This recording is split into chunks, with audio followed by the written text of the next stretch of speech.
focus on the top three to do daily. So this is a thing I do at work every day. What are the three things that have to be done no matter what? Those three things have to be done. And then I do those three things first, right? Hello, everyone, and welcome to today's Play Attention webinar. My name is Amber, and I will be your host. I'm very excited to have everyone here today. Happy Thursday. I can't believe in just a few days we're already going to be in August. So thank you so much for the time that you're spending with us today. Just a few things before you get started. We are recording this webinar, so if you have to leave early or you want to share it with someone, you will receive the email follow up with the recording in it after we're done. If you have any questions as we get going today, please put those in the chat box down below. I'm the only one that can see those, so you feel free to enter any questions or comments you would like to put in there. I will try to get to those questions as I see them. However, there will be some time at the end for me to follow back up and make sure I've gotten all those questions answered. At any time, if I, ask if this is something that you're familiar with or you agree with, we try to make these as, interactive as possible. So I might ask you to raise your hand, but don't raise your hand if you have a question because I can't call on you. So just make sure you put those questions in the chat box. Also, if at any time you get disconnected to the webinar, just go ahead and click on the link that you used to get registered today. My name is Amber, as I mentioned earlier, and I will be your host. Just a little bit about me. I've spent the last 20 years in secondary and post-secondary education, helping individuals reach their goals academically, professionally, and Play Attention has been a really important piece of that. Now, we are going to talk about tips and tools and tricks to really take control of your ADHD today. However, Play Attention is a piece of that. We'll touch on that just briefly, but that will be a part of what we talk about today. But you'll definitely have some takeaways when we're done today. We will have an ebook as well that will be available. You will receive the slides at the end of the presentation also. So all of that will be coming to you. You'll just have to check for your email. Check your email for that after we're done today. So we have a very large group today, so let's go ahead and get started. So today what we're going to be talking about is how weak executive function affects our life, how Play Attention can help you take control of your ADHD, as well as tips you can use today to start managing those things in your life. And so that's kind of the agenda that we'll be covering today, and let's get started. So I like to start with this quote because I think it's a really important piece when we talk about why fit in when you're born to stand out, a Dr. Seuss quote. And I think it's really important for us to look at, especially when we talk about ADHD that way, is, so often we're trying to, fit that mold and do what the other people are doing. But sometimes, those things that are the ADHD are really your superpower, right? So that risky ability to take a little bit more risk, the creativity, the details that come with that. And those all really, we call them here superpowers. So if you've ever attended any of our webinars, you usually hear that we really look at ADHD as really being your superpower. Now, we did do a webinar series earlier in the year on how to make ADHD your superpower. If you did not attend that and you're interested in learning more about that, you can always type in a superpower webinar series, and we'll make sure that we send that webinar series to you after we're done today. But, when we talk about that, we do look at, a lot of times ADHD is looked at in a negative light. And like I said, it can really be used as your superpower as long as we're leveraging it the right way. And that's kind of what we're going to talk about today. Let's see here. I had a chat. Let me get my chat box open. Jacqueline, yes, I will touch base with you afterwards, but yes, definitely. So, what is executive function? So here at Play Attention, we talk very much about executive function. And so if you're familiar with the term executive function, raise your hand. So if you've heard the term executive function, go ahead and raise your hand. I want to see, who kind of has heard that before. So just click on that little icon. If you haven't, that's okay. I'm going to give you a little bit of background on that. I just like to check and see kind of who has heard of it, who hasn't heard of it. And it looks like about half of the attendees today are familiar with the term executive function. So thank you so much for sharing that. I appreciate that. For those of you that maybe executive function is a new term, you haven't quite heard it before, the easiest way for me to kind of explain it is it can really be, it really is the CEO of your brain, okay? So executive function helps us plan, prioritize, organize. It helps us avoid procrastination. It helps us with that sustained attention. It helps us with those controlled emotions. It helps us with inhibitory control, so that lack of impulse, the ability to control that impulse. And so many different things, skills that we need day in and day out to be effective. Now, executive function isn't something we're born with, and it isn't something that necessarily is taught in school, but it is something that's very, very important. Now, the reason I'm bringing up executive function when I'm talking about ADHD is we know it's comorbid. So what that means is we know that ADHD is comorbid with weak executive function, that we often see the two go hand in hand. We also see that weak executive function is comorbid with a lot of other diagnoses as well. Individuals that are maybe on the spectrum, individuals that have OCD, ODD, anxiety, depression, learning disabilities. We also see it often with traumatic brain injuries or even with individuals who have suffered a stroke. And so executive function can be weak because a lot of those different diagnoses. So it's really important for us to focus on that and really talk about how do we build that? What does that look like? What are the tools and things that we can do to build that?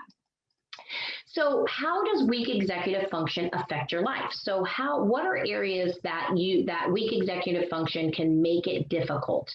It can be difficult in education, whether we're talking about elementary, secondary, or post-secondary, college, university can be really difficult for individuals that are struggling with executive function. They might struggle with that focus in the classroom. They might struggle with the ability to manage their tasks, to get their tasks done, their memory. So a lot of different areas that can affect us. And it's not that you're not smart and you don't know the information, you're just struggling to get that out, right? You're struggling with the day-to-day.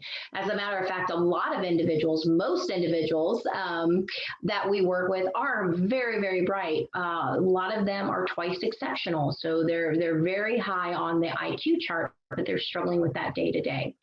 Employment or careers. So weak executive function can really affect your ability to work, to achieve the career that you're looking for. You might struggle with that ability to show up on time. To make sure you're getting all of your tasks done, making sure that you are interacting with your coworkers and having that team environment, understanding what your employer, your boss is asking of you, following through with tasks. And so it can be really difficult. And sometimes that weak executive function can lead us to losing positions if we're not able to strengthen it in certain areas. Family and relationships. So we know executive function, thinking of all of those things are important as well. When we communicate, which we communicate in any relationship, whether it's family, work, whatever that looks like, we have that communication. But to have that effective communication, we do need to be able to stay engaged. We need to be able to sustain that focus. We need to understand social cues. We need to be able to control our emotions and have that really strong emotional control. We need to be able to control the impulse maybe to interrupt someone because we're very excited about what we want to say, but we need to wait until the appropriate time. So it can affect us that way. It can affect us financially. It can struggle. We can, struggle to really stay on a budget, make the appropriate choices, do things like meet those financial goals that you're looking for, purchase a home, things like that, as well as your daily choices. If we're struggling with impulse or lack of impulse control, we maybe are making riskier decisions. Maybe we're making more unhealthy decisions. And so we're not able to fully grasp what that decision is going to mean to us long term. And so we really want to make sure that we're making those choices that are going to be most effective for us as we go forward. So what does it look like? What are the things that, what are the specific things that weak executive function can look like? Disorganization. So I can't find anything. I'm always missing my papers. If you've been at any webinars that I've done, I've talked a lot about my son who's gone through Play Attention. And one of the biggest areas he struggled with, and he was 14 when he went through the program, one of the biggest things he struggled with at the time was being organized, right? You'd open his backpack and all of the papers would fly out, and he could never find anything that he was looking for. He would lose things from the time we did them at home until the time he got to school. It's just completely unorganized, and not only in paper and notebooks, but also electronically. His email as a freshman and as a student during the time that we're in now, a lot of communication is done via email. And so he was, missing emails because he had so many emails in his inbox. And so that disorganization can show up in a lot of different ways. You lack time management. So if you're the person that is always late, even though maybe you set a timer and maybe you write it down in your notebook and you put it on your calendar and all of those different places, if you're still struggling to get there on time, that is a time management issue. Or I start a whole bunch of tasks, but I can't finish them. I'm unable to get to that ending point. Or my time management is a struggle because I'm procrastinating. I'm lacking that motivation to get started. Inconsistency. So this is another area that can show up if we're struggling with that weak executive function. And inconsistency would look like this. Especially, a great example I like to share is if you're talking with somebody that, or talking about somebody that is, in primary school and elementary school, you have, a first grader who is learning sight words. And one day they seem to know all of the words and they understand them and they've got it. And then the next day it's like they've never even seen them. And it could be that way with you doing a work task. One day you're like, yep, I know exactly what I'm doing here. I know where to go. I know what to click on. I know all those pieces. And then the next day I'm like, ooh, I don't remember doing this. I can't follow through with that step. But maybe 2 days down the road, it clicks back in again, but you're not consistent with that ability to complete those tasks, to do those quick tasks, to retain that information. You have emotional dysregulation. So something happens that to others, or maybe is really just very minute, and it causes a big reaction for you. Very angry, very upset, very anxious. So that emotional dysregulation where you're not able to control that, it's very, very up and down. You're having anxiety. Something that is very simple, like going to the grocery store or going to run an errand or making a phone call, causes a lot of anxiety. It's very, very stressful. Stress.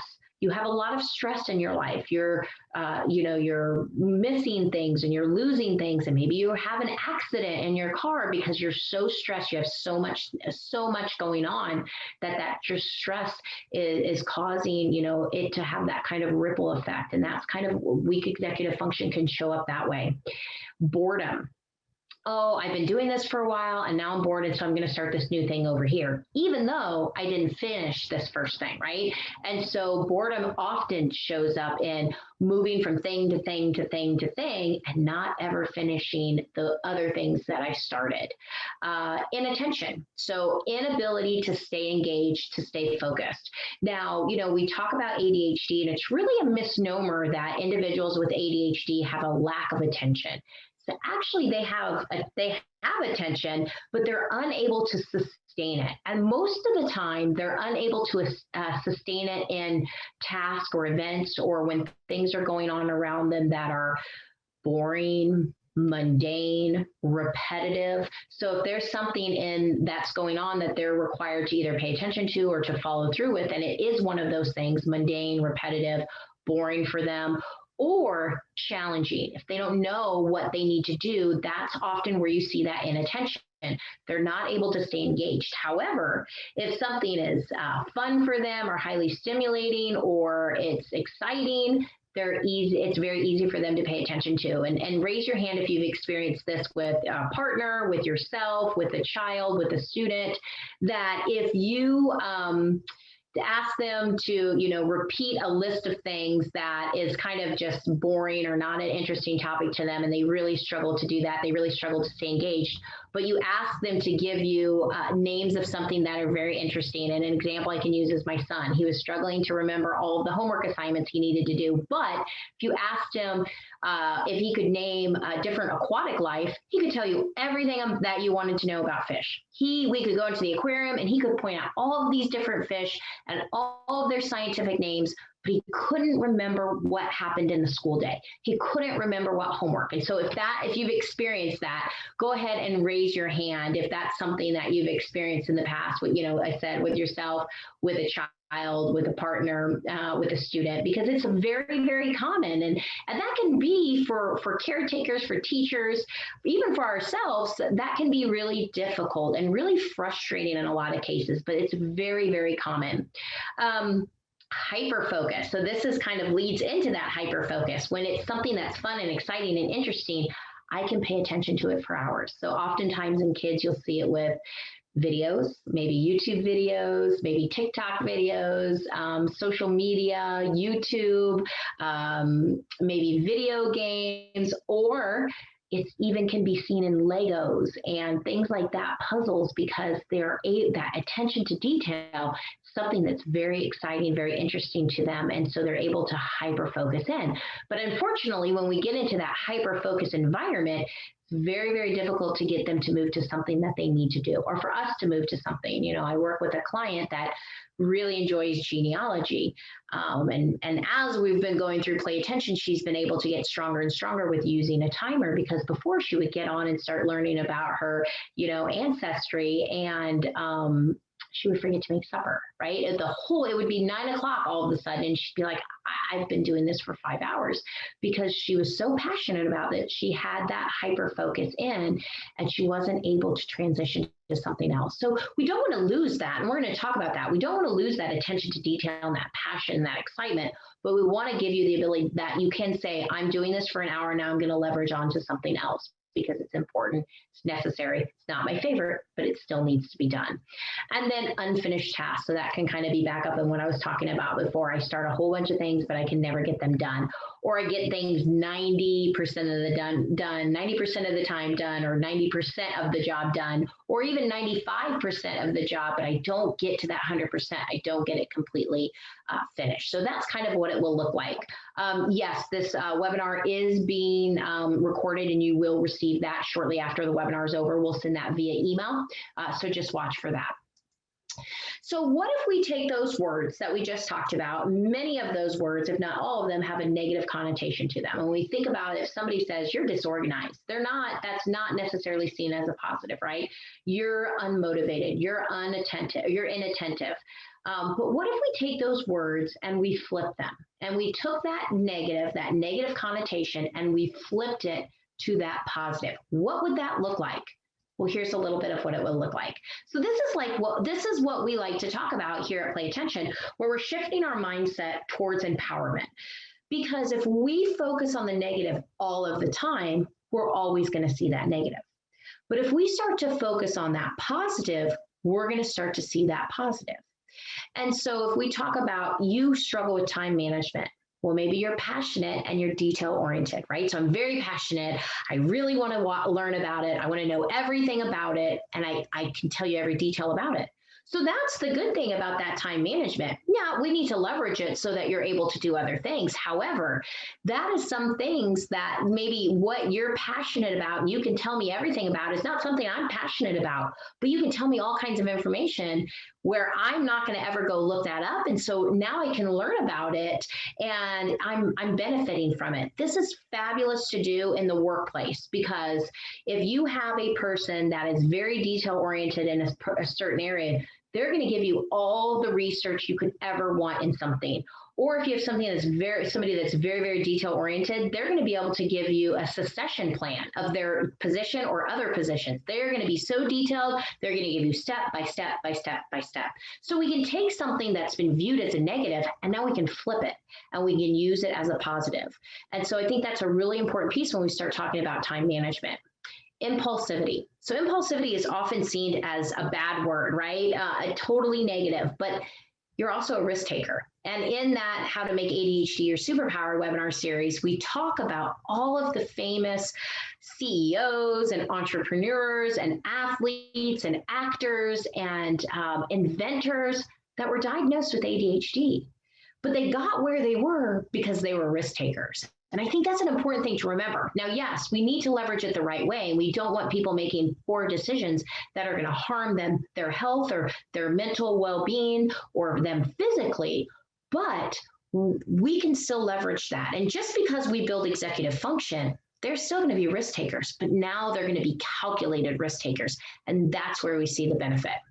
Interpersonal skills. So maybe you struggle socially, right? But you're honest. So you're an honest person. But how can we, how can we again leverage that so you're not hurting individuals' feelings, right? It's still a positive, still a positive. You're distractible, okay? But distractibility often leads to creativity and innovation. And that's another piece. If I take that back up to that impulsivity, same thing when we talk about CEOs, entrepreneurs, athletes, famous people that we know, inventors, again, diagnosed with ADHD, because they go into that place in their mind, and because they can quiet everything out around them and they can daydream, they come up with so many different things. Now, the trick is, right, building the empowerment so that they can take that creativity and that innovation and they can follow through, right? So that's where we want to start connecting those dots. And so we talk about those pieces in that other webinar, but just I wanted to bring that to the forefront because so often when we talk about ADHD, we see it as a negative connotation. We can really flip the script on that. And these are ways that you can do it. They're individuals, whether it's a partner, yourself, your child, a student, they have a lot of fabulous things to bring to the table. We just need to nurture those things.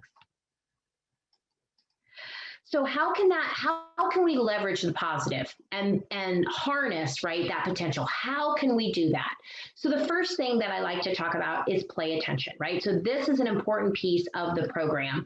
And play attention is going to provide you with skill building. Now, we're not going to get really into depth into play attention. We do have a webinar coming up in a couple of weeks where you can learn all about play attention if it's new to you. But I like to talk about play attention because play attention is cognitive skill building with feedback technology that's going to build these executive function skills. That's specifically what it's designed to do, is build those executive function skills. We're going to talk about tips and tools you can use today, but if we're not fully building those skills, sometimes those tools and tips aren't going to be as effective for you. So if you see some of the things that come up in the next few slides and you're like, oh, done that before, and I haven't had a lot of success using that tool, it's because you don't have that skill built in your brain. So basically, when we build a skill, when we learn a new skill, our brain creates a new neural pathway in our brain. And so every skill that we know, whether we're not great at it or really great at it, has a pathway. So sometimes they're weak, sometimes they're strong, but sometimes our pathways are even permanent. So think about something you've learned to do, whether it's tie your shoe or ride a bike or algebra or a different language. And all of those skills have pathways in your brain. Those neurons are firing together and you're able to do that skill. The same thing can be done with executive function, whether it's focus, whether it's impulse control, whether it's memory, tracking a moving object, social skills.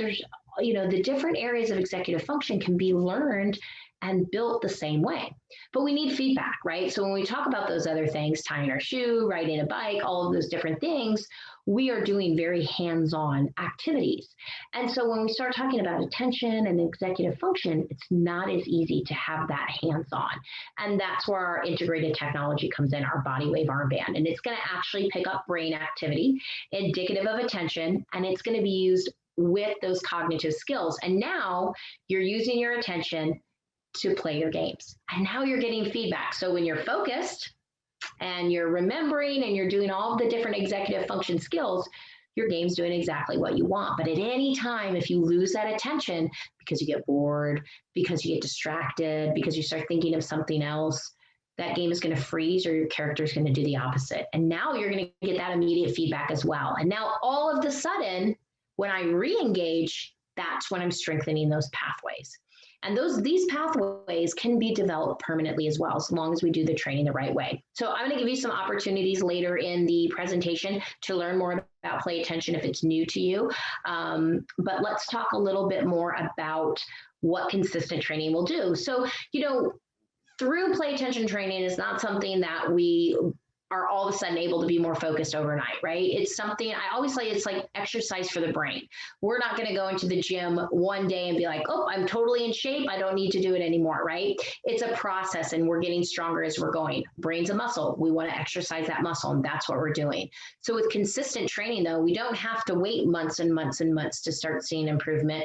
We actually start seeing improvement in that first month, month and a half, because every time we go in, we're training specifically those pathways and we're strengthening them. So what can you do today? So we'll talk about opportunities where you can learn more about play attention, but what can you do today? What can you do right now? I always love to give you takeaways when we're in the webinar, because I think it's really important to look at things that you can start doing now, because even one little thing every single day is making progress. I don't know if you've ever heard the saying, just 1% every day. That small thing leads to great change, because we're making that change every single day and we're building that habit. And I think that's a really important thing to think and to bring in. So organizational tips. What can I do to help myself with organization? Amber, I'm completely unorganized. I can't find anything. What can I do? Color code your items. This is really helpful at our house, especially when my kids were younger. My kids are both teenagers now, but when they were younger, this was super beneficial for us because as you know, as parents, the parents out there, there's always tons of forms that they're bringing home from school. So if you color code, put your kids in a different color, right? One's red, one's blue, one's yellow. You can keep those things separated, and now you know where those papers are at. And another thing that you can really take that color coding and go a step further is you assign that color to your child. Okay, like my son Timmy, you're red.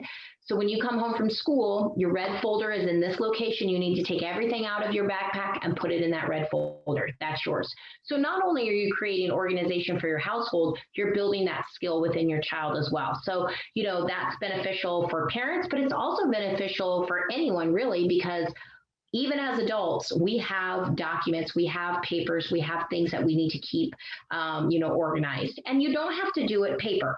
A lot of people are doing things electronically, taxes electronically. We can electronically sign things, but you can create folders on your computer as well. One thing we're going to talk about at the end as kind of a follow-up is our virtual summer camp. And I bring that up only because we did an organizational exercise in that virtual summer camp where we taught you how to organize your email. We taught you how to organize your computer for this specific purpose. So I'll tell you how you can access that information as we wrap up today, but color coding. Another great tool to remember to stay organized is make a list and post them in certain places. So specifically, a great one is, what are the things that you need before you walk out of the door for the day? Going to work, whatever, going to school, taking the kids to school, whatever that case is, what are those things that you need? Post a list by the door. I need my bag, I need my lunchbox, I need my cell phone, I need my keys, I need whatever, right? And post that right by the door, exactly in eye level, right? Where you're gonna see it. And that way, that's the last thing you're gonna see before, and you can do a double take and check. Okay, Yep, I got this. Yep, I got that. And you can move on. Same thing when you are, in the kitchen, put this away, put that away, shut the refrigerator, shut the cabinets, whatever that is. Or if you're trying to help your child get ready in the morning, brush your teeth, do this, do that. Now, if they're struggling and you've done that, they need to strengthen that executive function, and a good tool for them is going to be play attention, because we work specifically on short-term memory and following through on tasks. And so that's going to be really helpful for them. Go paperless and use electronic apps. So I mentioned that earlier when we were talking about online. There are so many apps. About a year ago, I converted all of my calendars electronically. That way everyone in the family can access them. Everybody can be a different color. All of my work, all of my home is in one calendar. It's in one place. It's on my phone. It's on my computer. It syncs together. I have all of it in one place. I use a to-do list. I incorporate that in there as well, and I'm using all of those. And so that is a really good thing to help with if you've got papers everywhere and they just get all over the place and clutter things up. Get an organization buddy. So if you know somebody that is great at organization, partner up with them. Ask them, hey, I really struggle with organization. Are there things that you can help me? Could you help me be a little bit more accountable? And see what they can offer and provide you and help. Remember, partner your weakness with someone else's strength.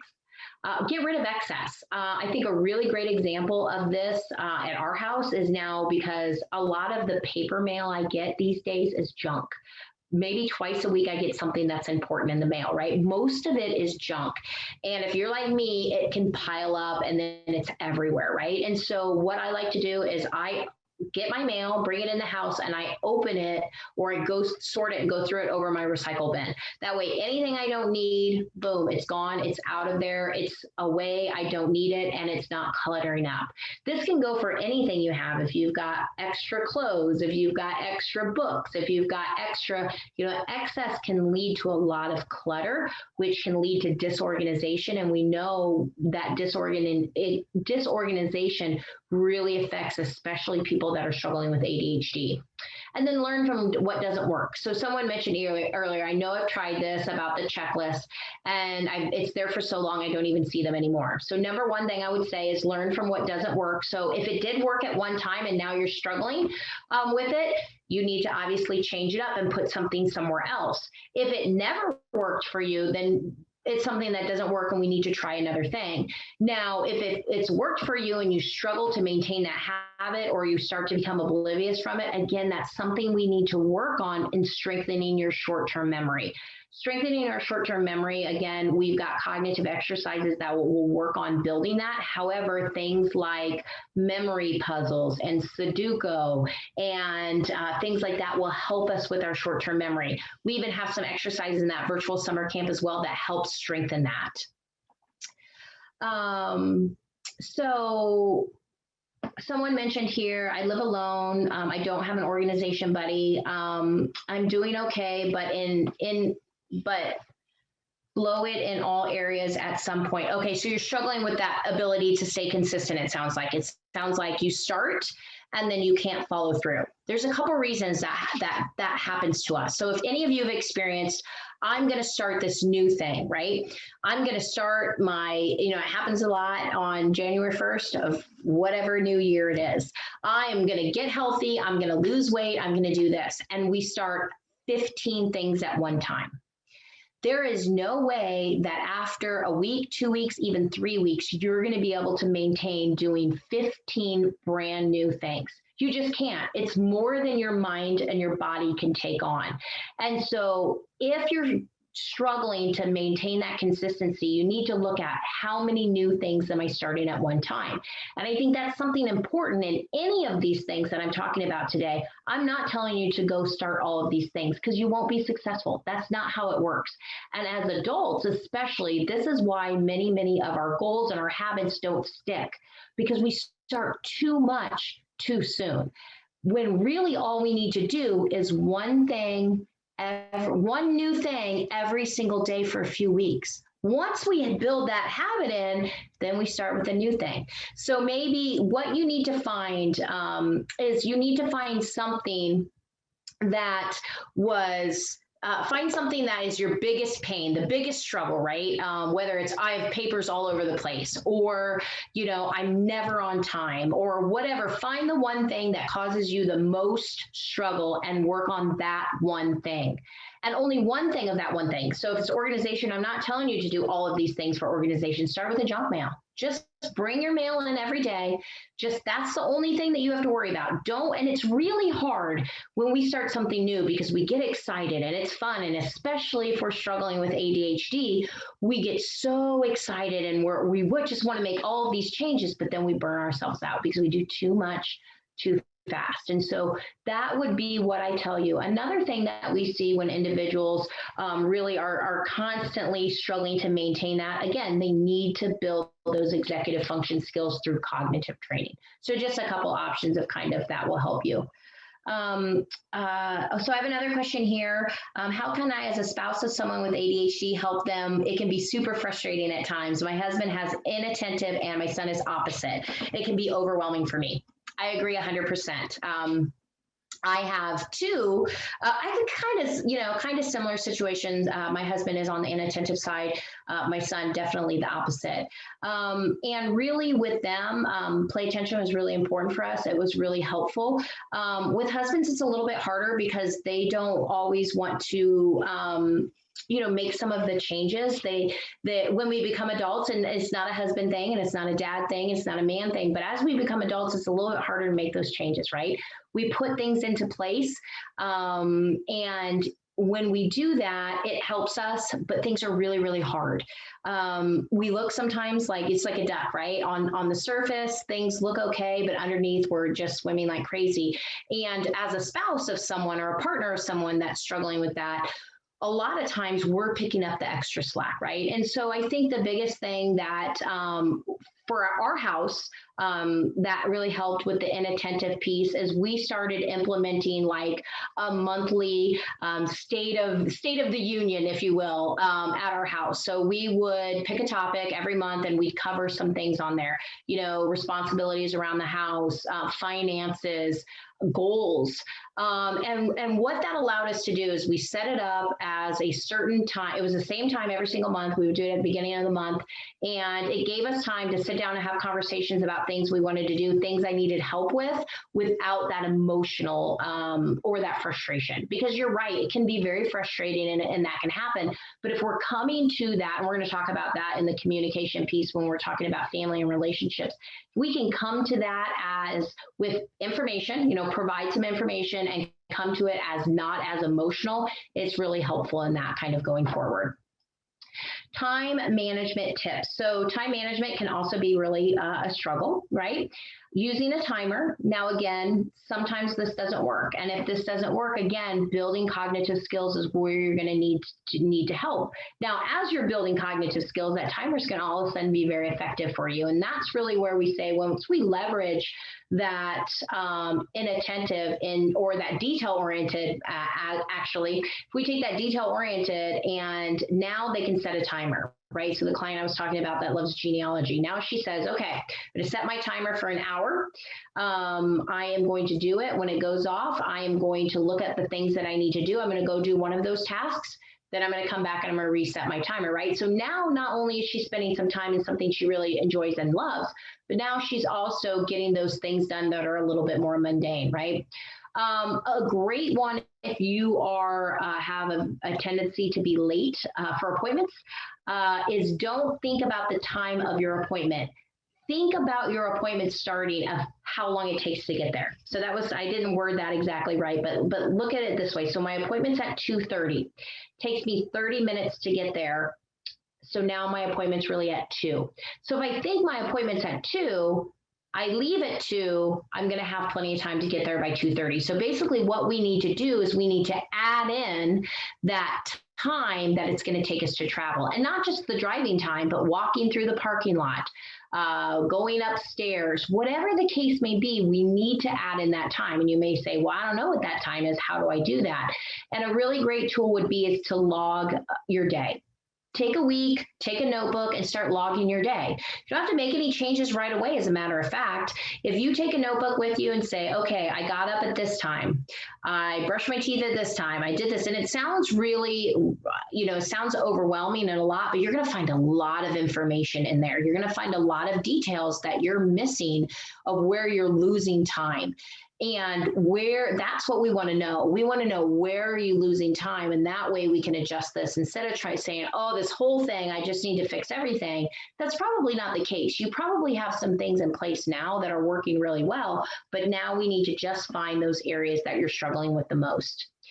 Focus on the top 3 to do daily. So this is a thing I do at work every day. What are the 3 things that have to be done no matter what? Those 3 things have to be done. And then I do those 3 things first, right? It's, if many of you may have heard of this before, but it's called eat the frog, right? So I'm going to do those 3 things right away. And now those are done. And I can focus on things that are nice to get done, but they're not necessarily required, because oftentimes we put way too many things done on the list and then we get overwhelmed, right? So we need to focus and we need to prioritize that.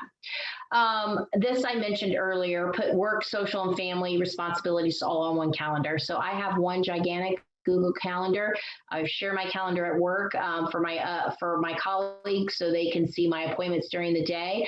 And they're getting a lot of extra because all of my family things are on there as well. Now I can mark them private, and so they just know that I'm unavailable during that time. I don't have to show them all the details, but it's helpful for me because I need everything to be at one place, because if I don't put everything in one place, I'm missing something. And by coordinating those things together, we're going to be more effective. Always, always, always assume the task is going to take longer. It's always good to overestimate the length of time that it's going to take than underestimate. And so until you're sure, and that again is going to be helped through if you log your time, you're not going to necessarily be sure how long it's going to take until you start looking at that and seeing how long. What we think it takes is always going to take longer. And so always keeping that in mind. Family relationships. So Meredith, this is a little bit more on the piece that, you mentioned with your family. So communication is important. So going back to the example that I used, the State of the Union, right? Communication. This was really effective for us because it really, and we did it as partners. We also did it as a family. And we always do a State of the Union at the beginning of the school year because we want everybody to understand what their expectations are for the school year. And I think sometimes when we're working with individuals with ADHD, if we're neurotypical and they're neurodiverse, I think sometimes we as neurotypical people automatically assume an individual with ADHD will understand that they need to do X, Y, and Z, or this is their expectation. And sometimes they don't.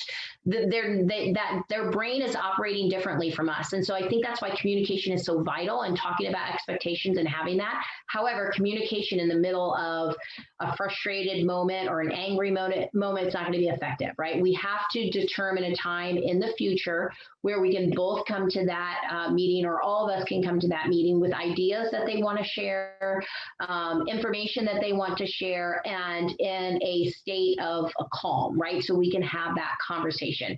And one thing that we, do if it gets a little bit heated, if we can put a pin in it and come back to it, we will. Because again, when we're in that state of frustration, we're in that emotional dysfunction, it's very, very hard for us to have that effective communication. Work as a team. So this is another thing we would do in our meeting is determine who needs to do what when, right? Create that teamwork. And that's what I think effective also in the workplace, because I think it's important, again, for us to partner somebody's strength with somebody's weakness, right? We're not a one size fits all. Somebody brings different things to the table than someone else. And I think that's really important to remember. I'm not always great at details, not always great at those. I look at that big picture. And so sometimes I need somebody to check those boxes as we go through to make sure if we're going to a conference that we have a box of pens and we have some Post-it notes and we have this and that. I can plan everything and I can put everything together and I can mark it and I can bring everybody to the table. But sometimes those little tiny check marks need to be done. And so partnering that, and that's okay. It's not, something that's wrong. We just are, when we're more aware of that, we know how to bring that strength to us. And so divide tasks based on strength. I think you, as an employer and as a team member, you're going to be much more effective long term if we empower the individuals to do what they're strong at versus putting them in something that they're weak at. Now, that's not always something we can do, but then help them with the tools that they need to get them there. And then rely on routine. I think this is especially important as we start to go back to the school year. Many individuals are kind of going back to school full time in person. And so building that routine, getting used to that routine, getting used to that expectation. So I think that's an important piece that we can do as well. Financial tips. So just like logging your time, identify your problem areas. If this is an area you struggle with, I don't know where my money went to, I make poor financial responsibilities, I'm unable to get to those financial goals that I want, where are the problems at? Where are those happening? And until you look at it, and that might be, a lot of financial planners, financial strategists will say, look at 2 months worth of bank statements and look for patterns. Is it I'm always picking up coffee? I'm always going out to dinner. Every Friday I'm going to the mall and spending money. I'm going to Target too much. What is that? What does that look like? Identify that first, because it's probably not everything that's happening, but find those things that are happening and identify them, because then you can start to put solution with those. Set short-term goals, as well as long-term goals, but we want to do we want to build short-term goals first. Again, we don't want to do all of these huge things. Oh, I want to get to this. Again, I think a really great example of looking at goals is I am not going to just say I'm going from point A to point C, right? I need to go to point B in the middle. And sometimes when we think of point B, that's our short-term goal. So obviously at the end of the day, we want to get to C, but how are we going to get to B first? And A to B is where we're going to build those short-term goals. Create an organization system for your financial documents. Just like we're going to color code things for others, we can do that for our financial documents. That's another important area. A lot of financial strategists will tell you is put all those financial documents together so they're one piece or one place, and that will give you a really good picture of kind of what's going on. Banking online can be helpful because it's available at all times. You can look at things, you can track things, it's right there and you can see it. Share financial responsibility. So part of our State of the Union is finances, right? And taking that and making that a big picture. And now that my kids are both working and they have bank accounts, and it's an important piece because it's something that we don't just have at one time and then we're like, oh, we don't have to have that responsibility in the future. We need to continue to build that. I have a question here that said, how would you suggest beginning a routine for an adult and a child with ADHD? So then my question for you would be, what are you looking for, the whole day routine? Are you looking for a morning routine? Are you looking for what kind of routine are you looking for? Because starting in small all day. Okay, so my suggestion would be to start smaller than all day. If you're dealing with a partner as well as a child that has ADHD, so an adult and a child, or not a partner, but just an adult and a child with ADHD, two different individuals, right? And so again, we don't want to start too large. If we say, okay, this is how we're going to map out our whole day, that can be really overwhelming for them. So you want to start in smaller chunks. So you need to look at your whole day and where is the biggest struggle? Is it getting out of the door in the morning? Is it after school because we're trying to do homework? Is it bedtime? And then focus on that area first. After a few weeks, when you start to build that routine, add some more in. And that would be my suggestion to you. And morning might be, okay, we're going to wake up an extra hour early because we know that takes us a little bit longer, or we're going to prep the night before. As many things as we can do. We can get backpack together at night. We can get lunches together at night. We can do those pieces. And then that's going to, go better in the morning. If it's after school and we're struggling with getting homework and getting dinner done, create a clock. So not a digital clock, but a clock with hands, and color code it. And so you get home at 4 o'clock. So from 4 to 4:15 is I'm going to de-stress. I'm going to, my child gets to play, free play. And then from 4:15 to 4:45 is homework or reading time. And then from this time, and by color coding that you're going to have a better, especially for the child, a visualization. And it starts breaking down that. So I would say detailed, and I would say start with smaller chunks of your day kind of going forward. And so, what I kind of want everybody to take away from this is those with ADHD are life's entrepreneurs, CEOs, leaders, explorers, champion athletes, and out of the box thinkers. And so, we just need to empower and harness our potential to move forward. So I have another question about what about couples who both have ADHD, or one has ADHD plus depression and the other has HSP or some other neurodivergent trait or condition? It's something that we're probably going to have to talk one-on-one, because I'll need more information on kind of areas that they're looking at. So there'll be an opportunity for us to schedule some time after that to talk a little bit about that, because that gets very specific. I'd be more than happy to talk through that, but it's going to be more than what we can cover here as we kind of wrap up the webinar. But definitely, Douglas, I'll reach out and we can chat about that a little bit more. So that was actually a really great segue into what do I do now? What should I do now? And so you've got some tools that you can try today and that you can work with. However, really a great tool in all of these things that we're talking about is building cognitive skills. And we can do that directly through play attention. So I'd love to talk more with you all about play attention. If you're interested in that, you can definitely schedule a consultation. Why would you want to schedule a consultation? Number one, you're going to talk with an expert that understands your struggles. Learn about how play attention can specifically help, because we are customizable. We're not a one size fits all. And you'll receive a customized training plan. And so not only are we going to talk about play attention, but we're going to talk about how specifically it's going to work to build those skills for you. I hope you found this video insightful. Leave us a like and consider subscribing for more mind-empowering content.